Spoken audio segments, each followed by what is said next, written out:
नमस्कार, स्वागत है आपका हमारी खास पेशकश भाग्यफल में। मैं हूं आपके साथ गीतांजलि। ज्योतिष शास्त्र के अनुसार हमारे जीवन की हर घटना का सीधा कनेक्शन हमारी कुंडली और ग्रहों से होता है। कुंडली में ग्रहों की चाल ही हमारा करियर, शादी, स्वास्थ्य और सुख दुख का निर्णय करती है। ग्रह नक्षत्रों की दशा ही कुंडली में शुभ योग और अशुभ योग भी बनाती है, और इन्हीं योगों में से एक है विवाह योग, जिसका जातक के वैवाहिक जीवन पर काफी अहम प्रभाव पड़ता है। और आज इसी पर चर्चा करने के लिए हमारे साथ जुड़ रहे हैं आचार्य धनंजय नाथ तिवारी जी। आचार्य जी, स्वागत है आपका। धन्यवाद, नमस्कार।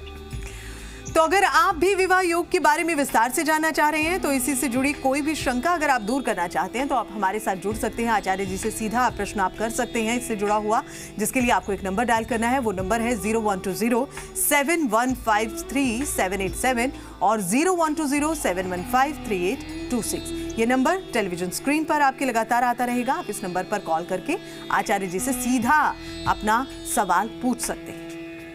चलिए आचार्य जी की ओर रुख कर रहे हैं। आचार्य जी, शादी का जो योग है, लोग काफी परेशान होते हैं इस योग को लेकर कि कब शादी होगी तो किससे होगी, आगे वैवाहिक जीवन कैसा रहेगा। इस तरह की कई प्रश्न जो हैं लोगों के जहन में आते हैं।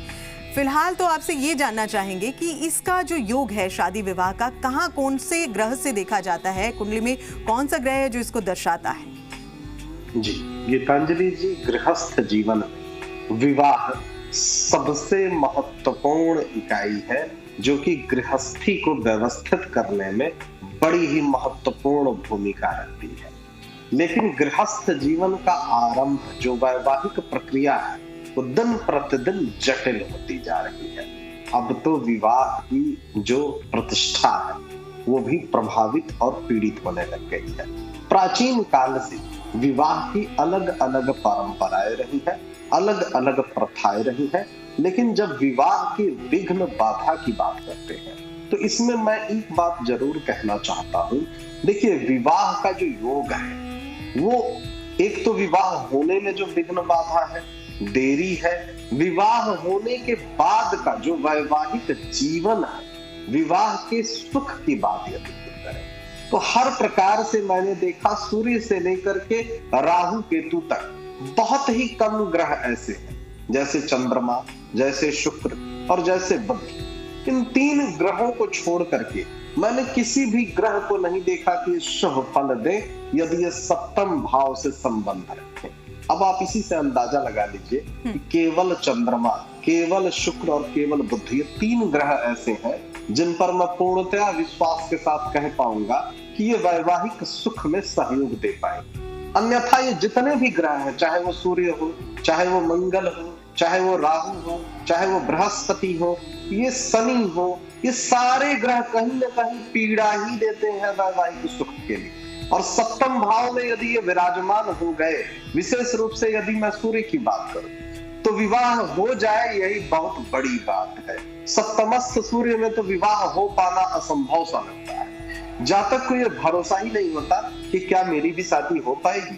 दूसरी एक बात मैं कहूंगा कि यदि विवाह हो गया तो सूर्य को, जैसे हम लोग अपनी देसी बोलचाल की भाषा में कहते हैं कि आग का गोला है, तो वैसे ही सप्तम स्थान पर ये दग्ध करता है, तप्त करता है संबंध। सूर्य का फल सर्वाधिक कष्टकारी हो जाता है। मंगल तो योद्धा है ही, राहु तो विघ्न बाधा डालने के लिए जाने ही जाते हैं, और शनि विलंब करने के लिए तो इनका नैसर्गिक स्वभाव है। तो फिर ग्रह कौन बचा? शुक्र। शुक्र को सर्वाधिक शुभ और कारक ग्रह के रूप में सप्तम स्थान के लिए माना गया। और चंद्रमा तो वैवाहिक सुख के लिए उपमा में दिए ही जाते हैं। जब भी कोई साहित्यकार भी अपने प्रिय की व्याख्या करता है तो चंद्रमा के समान ही कहता है। चंद्रमा सौंदर्य के लिए, शीतलता के लिए, सुख के लिए कारक ग्रह के रूप में माने गए हैं। बुध को भी मैंने देखा है कि बुध सप्तम भाव में हमेशा से शुभ फलों को देता है। इस मामले में मैं तो देवगुरु बृहस्पति की भी बात कहूंगा कि बृहस्पति को वैसे तो बड़ा ही शुभ ग्रह माना जाता है, लेकिन जब सप्तमेश और पंचमेश की स्थिति की बात की जाए तो सप्तम स्थान पर बृहस्पति भी वैवाहिक सुखों में विघ्न बाधा ही डालते हैं। चलिए आचार्य जी, ये बहुत ही काम की बात आपने बताई है। अब आपसे ये भी जान लेते हैं कि जैसे आपने कहा कि 3 ऐसे ग्रह हैं जो हमारी गृहस्थ जीवन को थोड़ा सा सपोर्ट करते हैं, वरना सारे जो ग्रह हैं वो कहीं ना कहीं दिक्कत देते हैं। लेकिन अगर और ग्रह जो हैं जिस तरह से अगर गलत प्रभाव डाल रहे हैं, तो फिर उसको बेहतर करने के लिए क्या करें? व्यक्ति के पास अगर कोई ऑप्शन ही नहीं है तो उसके बाद वो क्या करेगा? तो ऐसे में गृहस्थ जीवन अगर सही नहीं चल रहा हो तो व्यक्ति को क्या उपाय करना चाहिए? देखिए, मैंने इसीलिए आरंभ में ही ये स्पष्ट कर लिया कि मात्र 3 ग्रहों से मैं ये अपेक्षा रखता हूं। तो अब जाहिर सी बात है कि ये बहुत कम जन्म कुंडलियों में ऐसा होता होगा। बहुत ज्यादा जन्म कुंडलियों में तो ज्यादातर यही संभावनाएं बनेंगी कि किसी की कुंडली में सूर्य होगा, किसी की कुंडली में मंगल होगा, किसी की कुंडली में राहु होगा, किसी की कुंडली में बृहस्पति होगा। अब उपाय कैसे किया जाए? देखिए, कुछ ऐसे उपाय जो सार्वभौम है, वो कोई भी व्यक्ति कर सकता है। जैसे कि शिव जी की आराधना का उपाय, ये प्राचीन काल से चला है, पुरातन उपाय। दूसरा उपाय, प्रत्येक गुरुवार को बृहस्पतिवार की व्रत की परंपरा का उपाय। केले के पौधे की पूजा का उपाय। जगत के पालनहार विष्णु जी को माना गया है, विष्णु जी लक्ष्मी जी की आराधना का उपाय। ये गृहस्थ जीवन हमेशा से सुफल देता है। तो छोटे छोटे से ये जो उपाय है कि गुरुवार के दिन आप पीला वस्त्र धारण करिए, पीली वस्तुओं से भगवान विष्णु जी का भोग लगाइए। इसी प्रकार के छोटे छोटे से उपाय बहुत ही कारगर सिद्ध होते हैं। बिल्कुल, ये छोटे छोटे से उपाय जो है हमारे जो दर्शक इस वक्त इस प्रोग्राम को देख रहे हैं, तो आचार्य जी से आप जान रहे हैं कुछ खास बातें जो आपके गृहस्थ जीवन को बेहतर कर देती है। आचार्य जी, हमने गृहस्थ जीवन के बारे में तो जाना कि कैसे उसे बेहतर करें, अगर खराब चल रहा है दाम्पत्य जीवन तो उसके लिए हम क्या उपाय करें। लेकिन कुछ लोग शादी विवाह को लेकर काफ़ी परेशान होते हैं, शादी में काफ़ी विलंब हो रहा होता है, जिसके लिए आपने बताया कि सूर्य जो है वो काफ़ी हद तक प्रभाव डालता है व्यक्ति की कुंडली में। लेकिन अगर व्यक्ति की कुंडली में शादी जो है वो थोड़ा देरी से है या फिर हो नहीं रही है, रिश्ते बनते हैं टूट जाते हैं, तो ऐसे लोगों को क्या करना चाहिए? देखिए, मैं एक बात कहूंगा कि वर्तमान जीवन शैली यह अनिवार्य नहीं है कि हर व्यक्ति को ज्योतिष शास्त्र का ज्ञान संभव भी नहीं है, और जटिल उपाय चाह करके भी जातक नहीं कर सकते, उनकी दिनचर्या उनके समर्थन नहीं। जो छोटे छोटे से सरल से उपाय, जैसे कि भगवान शिव जी की आराधना, वैवाहिक सुखों के, चूंकि गौरी ने, मां पार्वती ने कठिन तप किया है, तब से देवों के देव महादेव के लिए ये परंपरा मानी है कि जो कोई भी जातक अपनी इच्छा से, संतुष्टि से वैवाहिक सुखों की तृप्ति चाहता है, उसको महादेव की आराधना करनी चाहिए। जिस प्रकार से गौरी को अपनी इच्छा का वर प्राप्त हुआ, ठीक उसी प्रकार से जो कोई जातक शिव जी की आराधना करता है, अपने उसके हृदय में जैसी कल्पना होती है पति के लिए या पत्नी के लिए, इच्छित वर या वधु की प्राप्ति होती है। इसीलिए शिव जी की पूजा का विधान है और कुछ विशेष तिथियां होती है, जैसे कि महाशिवरात्रि, मास शिवरात्रि, प्रदोष की तिथि। इन तिथियों पर यदि आप शिव जी की विशेष विधि विधान से आराधना करें, जैसे कि प्रत्येक सोमवार को गाय के दूध से बने दही से शिव जी का अभिषेक किया जाए, हर हर महादेव इस मंत्र का उच्चारण करके शिवलिंग पर दही अर्पित किया जाए, व्रत की परंपरा का पालन किया जाए, ये बहुत ही विशिष्ट फलदायी होता है और निश्चित रूप से जितनी भी विघ्न बाधा आ रही होती है वो दूर हो जाती है। चलिए, बहुत ही सही और सटीक उपाय बताया आचार्य जी ने। तो हमारे जो दर्शक इस वक्त इस प्रोग्राम को देख रहे हैं, अगर इससे जुड़ी कोई समस्या आपके पास है तो आप आचार्य जी से सीधा संपर्क कर सकते हैं। हम एक बार फिर से बता दें हमारे दर्शकों को, आपको एक नंबर डायल करना है 01207153-787 और एक और नंबर है 01207153-3826। इस नंबर, इन दोनों नंबर्स पर आप कॉल कर सकते हैं और आचार्य जी से अपनी किसी भी समस्या का समाधान जान सकते हैं। आचार्य जी, ये जो योग है कुंडली में, कई लोगों का जो विवाह है, खासतौर पर देखा जाता है कि जो वैवाहिक जीवन है या फिर कह लीजिए जो विवाह का जो स्थिति बनती है, उस पर मंगल काफी हद तक प्रभाव डालता है। कहते हैं कि जो मांगलिक जातक होते हैं उनकी शादी जो है वो देरी से होती है या फिर बहुत जल्दी हो जाती है। ये केवल एक भ्रांति है या वाकई ऐसा होता है कि ऐसे लोगों की कुंडली पर मंगल जब प्रभाव डालता है तो शादी जो है वो देरी से होती? ये भ्रांति नहीं गीतांजलि जी, मैं आपको इसीलिए कहना चाह रहा हूँ, आरंभ में ही मैंने ये सभी लोगों के संदर्भ में कह दिया कि केवल मंगल को लेकर के ही ये ना सोचे। कई बार लोगों ने मुझसे पूछा कि आचार्य जी देखिए मैं तो बिल्कुल मांगलिक नहीं, फिर मेरी कुंडली में क्यों देर हो रहा है? सभी आचार्य लोग तो बताते हैं कि मंगली होने पर ये समस्याएं आती हैं, मैं तो बिल्कुल मंगली नहीं हूं। मंगली होने में तो ये समस्या आएगी ही आएगी। जो जातक मांगलिक नहीं भी है और यदि शनि का प्रभाव है, राहु का प्रभाव है, सूर्य का प्रभाव है, तब भी विलंब होता है। और यदि मंगली हो गए तो मंगली होना तो अपने आप में एक कारण है ही, और मंगलिक होने में भी विशेष रूप से यदि सप्तम भाव से संबंध बन गया, अष्टम भाव से संबंध बन गया, 12वें भाव से और चतुर्थ भाव से संबंध बन गया, ऐसी परिस्थिति में जातक का विवाह बहुत विलंब से होता है। और विवाह होने के बाद भी एक तो समस्या हुई कि विलंब से हुआ, होने के बाद भी उसके जीवन में तमाम प्रकार की समस्याएं आती रहती हैं, क्योंकि मांगलिक लोगों के साथ एक विशिष्टता ये जुड़ जाती है। और अब तो और जटिल हो गया है कि लोगों ने एक धारणा बना ली है कि ठीक है ये व्यक्ति मांगलिक है तो इसका विवाह तो मंगली से ही होना है, तो अब केवल सामान्य मंगली और मंगला देखा जाता है। ये नहीं लोग देख पाते कि यदि वो चतुर्थ मांगलिक है तो चतुर्थ मांगलिक के साथ ही एडजस्टमेंट हो पाएगा।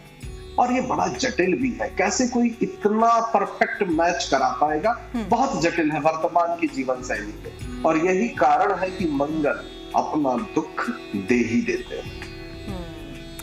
बिल्कुल आचार्य जी, तो मंगल का क्या प्रभाव रहता है? अक्सर जो लोग सोचते हैं कि शादी क्यों देरी से हो रही है, अगर मांगलिक है तो किस तरह से जो मंगल का प्रभाव है वो रहता है वैवाहिक जीवन पर भी, साथ ही जो शादी है उसको होने में भी किस तरह से मंगल प्रभाव डालता है, अभी आचार्य जी ने हमें बताया है। आचार्य जी, चूंकि अब वक्त हो गया है, हम राशियों की ओर रुख कर लेते हैं। जी बिल्कुल, आरंभ करते हैं मेष राशि से। मेष राशि के साथ मेष राशि के जातकों को एक बात मैं कहूंगा, चूंकि मंगल स्वयं इनकी राशि के स्वामी है, तो आपके लिए जो आज के दिन का प्रबल योग बन रहा है, जो गोचर बन रहा है, बहुत ही शुभ दिन है। आज आप सबके ध्यान को अपनी तरफ खींचे। आपके सामने चुनने के लिए कई चीजें हों। आपके सामने समस्या ये होगी कि पहले किसको चुना जाए। काम के लिए मौके परिचित महिलाओं की तरफ से भी आ सकते हैं। क्या करना है आज विवाहेतर संबंधों में आपकी प्रतिष्ठा खराब हो सकती है, इसलिए संभाल करके रहिए। क्या नहीं करना है आपको, अपनी भावनाओं को बेकाबू नहीं होने दीजिए, अन्यथा आपको भुगतना पड़ सकता है। उपाय क्या होगा आज का? तेल व शराब पीपल की वृक्ष की जड़ के पास अर्पित करिए, इससे आपकी धन की स्थिति मजबूत होगी। वृष राशि के जातक स्वयं को परिष्कृत करने का प्रयास कई तरीकों से अपना असत्य है। आप स्वयं को बेहतर और आत्मविश्वास से भरा हुआ महसूस करें। आप अपने प्रिय के साथ उनके आलिंगन में आराम की अनुभूति करें। लोग आपको अपने बढ़िया काम के कार्यक्षेत्र पहचाने। क्या करना है? दीर्घावधि मुनाफे के जरिए से स्टॉक और म्यूचुअल फंड में निवेश करना लाभकारी होगा। क्या नहीं करना है? आपकी स्वच्छंद जीवन शैली घर में तनाव पैदा कर सकती है, इसलिए देर रात तक बाहर रहें और ज्यादा खर्च करने की प्रवृत्ति से बचिए। उपाय क्या होगा आज का? अच्छे पारिवारिक जीवन के लिए स्नान करते समय जल में काला तिल, काली सरसों के दाने डाल करके स्नान करिए। पारिवारिक जीवन में शुभता है। मिथुन राशि के जातक सेहत आपकी अच्छी है। आज के दिन घर किसी इलेक्ट्रॉनिक सामान के खराब होने के कारण आपका धन खर्च हो सकता है। बहादुरी भरे कदम और फैसले आपको अनुकूल परिणाम प्राप्त कराएंगे। क्या करना है? शाम के लिए कोई खास योजना बनाइए, जितना हो सके उतना रोमानी बनाने का प्रयास कीजिए। क्या नहीं करना है? यदि आपको व्यस्त दिनचर्या के बाद समय मिल पा रहा है तो आपको इस समय को जाया नहीं करना चाहिए। उपाय क्या करना चाहिए? अच्छी आर्थिक स्थिति के लिए भोजन से काली मिर्च का प्रयोग किसी न किसी रूप में अनिवार्य रूप से कीजिए। कर्क राशि के जातक घरेलू परेशानियां आपको तनाव दे सकती है। किसी दूर के रिश्तेदार के यहाँ से मिली आकस्मिक अच्छी खबर आपके पूरे परिवार के लिए खुशी के लम्हे लाए। यह उन उम्दा दिनों में से एक दिन है जब कार्य क्षेत्र में आप अच्छा महसूस करें। क्या करना है? अपने समय की कीमत समझिए। उन लोगों के बीच रहना जिनकी बातें आपकी समझ में नहीं आती गलत होगा। ऐसा करना भविष्य में आपको परेशानियों के अलावा कुछ भी नहीं देने वाला है। क्या नहीं करना है? आपको सलाह दी जाती है कि धन ऋण लेने से, उधार लेने से बचिए। उपाय क्या होगा आज का? तांबे का पैसा चांदी, दूध व चावल से धोकर जमीन में दबा दीजिए। चावल, दूध घर के बाहर किसी पौधे में भी डालने से स्वास्थ्य आपका अच्छा रहेगा। सिंह राशि के जातक, यूं तो आज आर्थिक पक्ष आपका अच्छा रहने वाला है, लेकिन इसके साथ ही साथ आपको यह भी ध्यान रखना होगा आप अपने पैसे को व्यर्थ में खर्च ना करें। आपकी शोहरत बढ़ेगी। आप आसानी से दूसरे लिंग के लोगों को अपनी तरफ आकर्षित करेंगे। क्या करना है आपको? आज आपकी राशि के जातकों को स्वयं के लिए बहुत ही समय प्राप्त होगा। इस समय का उपयोग आप अपने शौक को पूरा करने में कीजिए। क्या नहीं करना है आपको? निराशावादी रवैये से बचिए, क्योंकि न सिर्फ ये आपकी संभावनाओं को कम कर देता है बल्कि शरीर के आंतरिक संतुलन को भी बिगाड़ देता है। उपाय क्या होगा? दुर्गा सप्तशती का पाठ कीजिए। पारिवारिक जीवन में खुशहाली। कन्या राशि, बच्चों के साथ खेलना अच्छा और सुकून देने वाला अनुभव होगा। रिश्तेदारों और मित्रों के साथ अचानक उपहार की प्राप्ति का योग है। कुछ लोगों के लिए नया रोमांस ताजगी लाएगा और आपको खुशमिजाज बना करके रखेगा। क्या करना है? रियल एस्टेट संबंधी निवेश आपको अच्छा खासा मुनाफा देगा। क्या नहीं करना है? कार्य क्षेत्र में कोई भी कार्य अधूरा ना छोड़े। उपाय क्या होगा? मिट्टी के गुल्लक में सिक्के डालिए।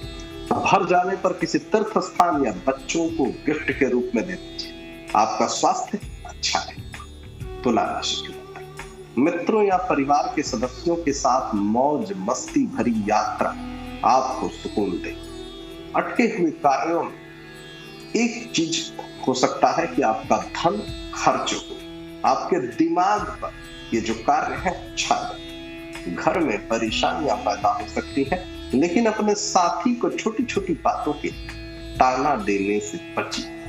क्या करना है आपको? किसी ऐतिहासिक इमारत के आसपास सैर सपाटे की योजना। क्या नहीं करना है?